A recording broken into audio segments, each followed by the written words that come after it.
আজ আমি লহায় দাদুর কানে কথাটা তুলছি নাই, কিন্তু এর পরে যদি আমি এরকম বেচাল আর কোনোদিনও দেখেছি তবে এর ফয়সালা কিন্তু দাদু করবে। এটা আমি সবাইকে বলে রাখলাম।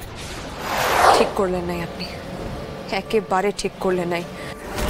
বাড়ির বড় বউকে ছোট করবার লিগে নিচে এতটা নিচে নামলেন। তোর তো খুব বাড়ে পারুল, তুই তোর সাউরের সাথে এইভাবে কথা বলছিস।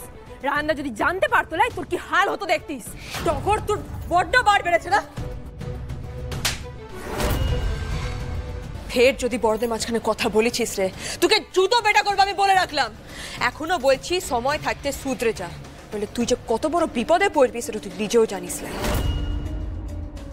আজ আমি লহায় দাদুর কানে কথাটা তুলছি নাই, কিন্তু এর পরে যদি আমি এরকম বেচাল আর কোনোদিনও দেখেছি তবে এর ফয়সালা কিন্তু দাদু করবে। এটা আমি সবাইকে বলে রাখলাম, কথাটা যেন মনে রাখা হয়। আজই ডাউনলোড করুন আর এনজয় করুন আপনার পছন্দের শো।